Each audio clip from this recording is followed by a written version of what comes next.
Macbeth இருக்கு. மேக்பத்தை கண்டிப்பா வீட்டுல வாங்கி வைக்கணும். நான் அடிக்கடி படிக்க வேண்டியதா இருக்கும். கிங் லியர் அடிக்கடி படிக்க வேண்டியதா இருக்கும். ஷேக்ஸ்பியருடைய கம்ப்ளீட் ஒர்க்ஸ், அதுல இருக்கக்கூடிய கம்ப்ளீட் இன்ஃபர்மேஷனை பற்றிய பேராஃப்ரேஸ் எல்லாமே வாங்கி வச்சிருக்கணும். அப்ப எது முக்கியம், எந்த புத்தகம் நமக்கு மிகவும் முக்கியம், அப்ப அந்த புத்தகத்துல என்ன வசதி நாமளே வாங்கும்போது அந்த புத்தக கீழே நம்ம தேவையான இடத்துல அண்டர்லைன் பண்ணுவோம். மார்க்கர் பேனாவில் நான் கேள்விப்பட்டேன் ஒரு முறை, சில பேர்லாம் என்ன பண்ணுவாங்கன்னா புத்தகம் வாங்கினா அந்த புத்தகத்தை குன்றக்குடி அடிகளார் தான் அப்படி பண்ணுவாராம். அந்த புத்தகத்தை உடனே பிரிக்க சொல்லிடுவாராம். பிரிச்சுட்டு ஒவ்வொரு பேஜ்லயும் ஒரு ஒயிட் பேப்பர் வைக்கணுமா, வச்சு பைண்ட் பண்ணுவாங்களாம். அவர் என்ன பண்ணுவாரா, அந்த ஒயிட் பேப்பர்ல அதை படிக்க படிக்க அவருடைய ரிஃப்ளெக்ஷன்ஸ் எல்லாம் எழுதிக்கிட்டே வருவாராம்.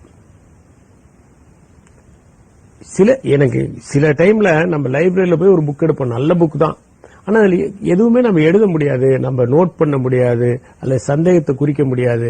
இது மாதிரி நிறைய அசௌகரியங்கள் இருக்கு. ஆக ஒரு முறை வாசிக்க வேண்டிய புத்தகம்னா பரவாயில்ல, பல முறை வாசிக்க வேண்டிய புத்தகமா இருந்தா திடீர்னு நம்ம எடுத்து படிக்கணும், நைட்ல திடீர்னு ஒரு சந்தேகம் வருது ரெஃபர் பண்ணோம்னா அப்ப ரொம்ப எசென்சியலான புத்தகத்தை நம்ம வாங்கிடணும். அதுல உள்ள வசதி மார்க்கர் பேனால மார்க் பண்ணிக்கலாம், சைட்ல எழுதிக்கலாம், நம்ம ஏதாவது ஒரு சந்தேகம் இருந்தா நோட் பண்ணிக்கலாம், முன்னால எந்த பேஜ் முக்கியம்னு நோட் பண்ணலாம். இந்த மாதிரி பல்வேறு வசதிகள் இருக்கு. தொடர்ந்து படிக்கலாம், 4 முறை படிக்கலாம். இப்ப படிச்சுட்டோம், ஓரளவுக்கு ஒரு அண்டர்ஸ்டாண்டிங் கிடைச்சிச்சு. அதை பத்தி பின்னாடி பேச போறேன். நான் எப்படி படிக்கணுங்கிற சம்பந்தமா பின்னாடி பேச போறேன். ஏன்னா நிறைய பேரு படிக்கிறதுல இருக்கக்கூடிய அந்த டெக்னிக்கை தெரியாம படிக்கிறதுனாலதான் பல விஷயங்கள் அவங்க உள்ள போகாம இருந்துக்கு.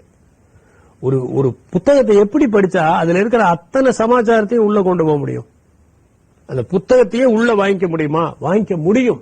அதுக்கான ஆற்றல் நமக்கு இருக்கு. ஆனா அதுக்கான மெத்தடாலஜி நம்ம அடாப்ட் பண்ணணும். பல நேரங்கள் அந்த மெத்தடாலஜி நம்ம அடாப்ட் பண்றது இல்ல. அப்ப சைட்ல எழுதுறது, கிறுக்கிறது அல்லது நோட் பண்றது, இது எல்லாத்தையுமே நாம செய்யறதுக்கு நம்ம கிட்ட ஒரு புத்தகம் இருக்கணும். ஆக கோர் புக் எது அப்படின்னு கார்பரேட் செக்டர்ல சொல்லுவாங்க, you cannot outsource the core functions of the corporation. ஒரு கம்பெனி இருக்குன்னா அதுல சில விஷயங்களை தான் அவுட் சோர்ஸ் பண்ண முடியும், எல்லா விஷயத்தையுமே அவுட் சோர்ஸ் பண்ண முடியாது. அந்த கம்பெனிக்கு கோர் ஃபங்க்ஷன்ஸ் இருக்கும், அந்த கோர் ஃபங்க்ஷன்ஸ் அவங்க அவுட் சோர்ஸ் பண்ண முடியாது. உதாரணத்துக்கு கார்பனேட்டட் ட்ரிங்க்ஸ் வச்சிருக்கக்கூடிய கம்பெனிஸ் எல்லாமே மேனுஃபேக்சரிங், அவங்களுடைய அந்த பேசிக் ஃபங்க்ஷன், அந்த ரா மெட்டீரியலை ப்ரொடியூஸ் பண்றதை அவங்க அவுட் சோர்ஸ் பண்ண மாட்டாங்க. அதான் சீக்ரெட், அந்த ஃபார்முலா யாருக்கும் தெரியக்கூடாது, அது ரகசியமா வச்சிருக்காங்க. ஆனா பாட்லிங் அவுட் சோர்ஸ் பண்ணுவாங்க, டிரான்ஸ்போர்ட் அவுட் சோர்ஸ் பண்ணுவாங்க, மார்க்கெட்டிங் அவுட் சோர்ஸ் பண்ணுவாங்க. ஆனால் ப்ரொடக்ஷன் அவங்க அவுட் சோர்ஸ் பண்ண மாட்டாங்க. அது மாதிரி கோர் ஃபங்க்ஷன்ஸ் பண்ண முடியாத மாதிரி தான் கோர் இன்ஃபர்மேஷன் இருக்கக்கூடிய ஒரு புத்தகத்தை நம்ம வாங்கணும். ஒவ்வொரு சப்ஜெக்டுக்கும் அது மாதிரி முக்கியமா எத்தனை புக் வாங்கணுங்கிறத நம்ம ப்ரொஃபசரை கன்சல்ட் பண்ணா அவங்க ஒரு ஸ்டாண்டர்டான புக்கை சொல்லுவாங்க, அதை நம்ம வாங்கிடணும். அது ஒரு மெட்டீரியல். ரெண்டாவது, சில நேரங்கள்ல ஒரு எம்பிரிக்கல் சயின்ஸா இருக்கும், அதை பற்றி நிறைய வாசிக்க வேண்டியதா இருக்கும். தொடர்ந்து ஒரு உதாரணத்துக்கு நான் சொல்றேன் பாருங்க, நிறைய டெக்ஸ்ட் புக்ல நிறைய மெட்டீரியல்ஸ் இருந்தா கூட ஒரு முறை நான் ஒரு IARI அவங்க வெளியிட்ட ஒரு புத்தகத்தை படிச்சேன், ஒரு ஜேர்னல். அதுல பல்சஸ் அண்ட் ஆயில் சீட்ஸ் உற்பத்தி இந்தியாவில் ஏன் குறைஞ்சிருக்கு, அதை எப்படி அதிகப்படுத்தலாம்னு ஒரு ஆர்டிகல் படிச்சேன். யூ won't believe, 10 பாயிண்ட்ஸ், பிரமாதமான பாயிண்ட்ஸ். இது எங்க அக்ரானமி எக்ஸாம்ல வந்தது. மற்ற ஸ்டூடெண்ட்ஸ் ஒரு 4-5 பாயிண்ட் ப்ரொஃபசர் சொன்னதை மட்டும் எழுதினாங்க. நான் இந்த 10 பாயிண்டையும் சுருக்கி எழுதினேன். அதுல நல்ல மார்க் எடுத்தது மட்டும் இல்ல, அதே கொஸ்டின் எனக்கு சிவில் சர்வீஸ் வரும்போது நான் நல்லா எழுத முடிஞ்சது. அப்ப சில சப்ஜெக்ட்ல நம்ம ஜேர்னல்ஸ் கூட வாங்க வேண்டியதா இருக்கும். அந்த ஜேர்னல் என்ன, முக்கியமான ஜேர்னல் என்னவோ அதை நம்ம வாங்கிக்கிறதுல தப்பில்லை. வாங்கிட்டு அதுல முக்கியமான ஆர்டிகல் மட்டும் எடுத்து நாம பின் பண்ணி நம்ம வச்சுக்கலாம். அது ஒரு வசதி. இது நம்ம கிட்டயே இருக்கக்கூடிய மெட்டீரியல். இப்ப கிளாஸ்ல நடத்துறாரு, ஒரு ப்ரொஃபசர் நடத்துறாரு. நான் ஏற்கனவே சொன்னேன், கிளாஸ்ல அட்டென்ஷன் ஸ்பேனை இன்க்ரீஸ் பண்றதுக்கு நம்ம கவனிக்கணும். அப்ப கவனிக்கிறத ஃபெசிலிட்டேட் பண்றதுக்கு என்ன வழி? மைண்ட் ட்ரிஃப்ட்ஸ், நம்ம மைண்ட் இருக்க அதை கண்ட்ரோல் பண்றதுதான் ரொம்ப ரொம்ப கஷ்டம்.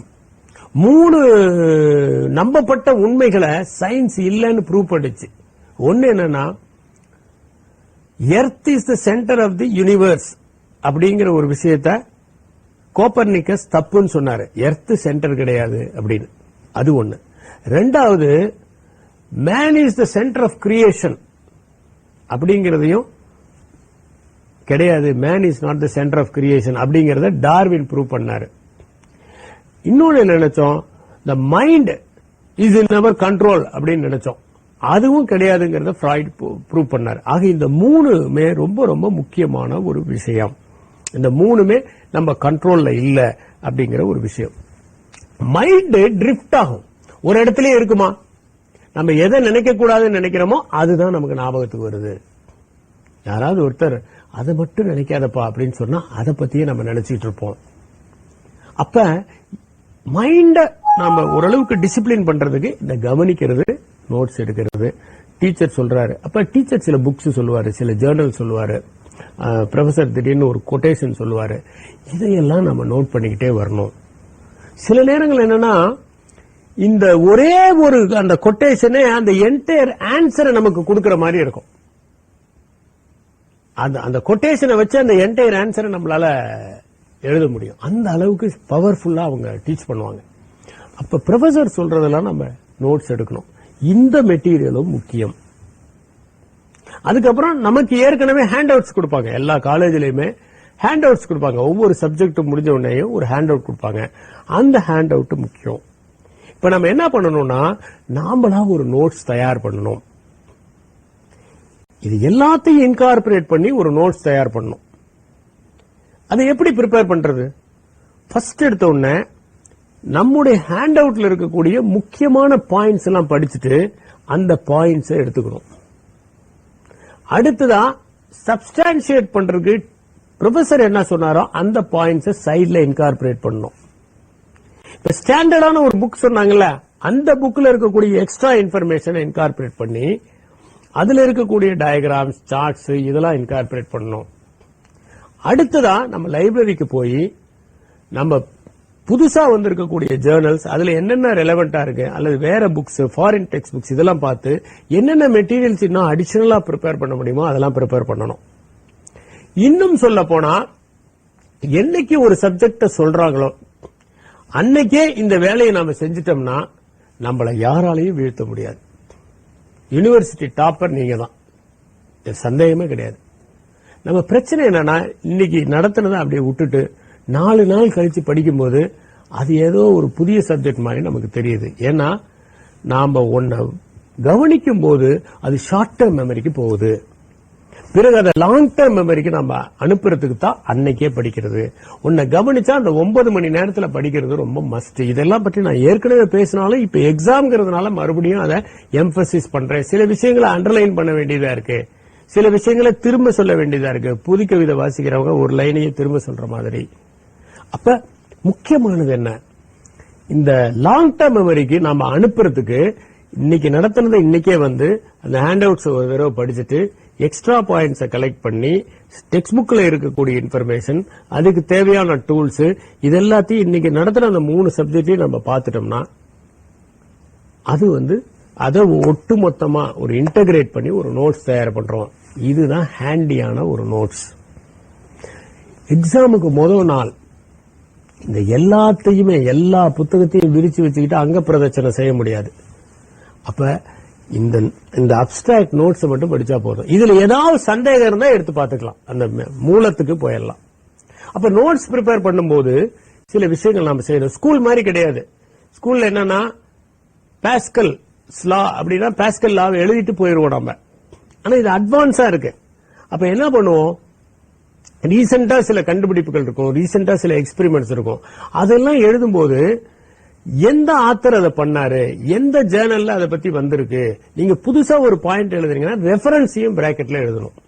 அப்படி நீங்க எழுதுறீங்கன்னா உங்களுக்கு அதிக மார்க் வரும். அதனால அந்த நோட்ஸ் எழுதும் போது அதையும் நம்ம மென்ஷன் பண்ணி எழுதணும். நம்ம நினைக்க கூடாது, நான் ரொம்ப நல்லா எழுதினேன் எனக்கு மார்க் கம்மி ஆயிருச்சு, அல்லது நான் ரொம்ப நல்லா எழுதினேன் எனக்கும் 8 தான் கொடுத்தாரு அவருக்கும் 8 தான் கொடுத்தாரு ப்ரொஃபசர், அப்ப இவ்வளவு நல்லா படிச்சு எழுதுறதுல என்ன யூஸ் இருக்கு அப்படின்னு நினைக்க கூடாது. இந்த மாதிரி நீங்க ப்ரிப்பேர் பண்ணீங்கன்னா இது இன்னைக்கு இல்லைனாலும் பின்னொரு காலத்துல ப்ரிப்பேர் ரொம்ப யூஸ்ஃபுல்லா இருக்கும். ஒரு campus extra knowledge, extra wisdom ஹெல்ப்ஃபுல்லா இருக்கும்.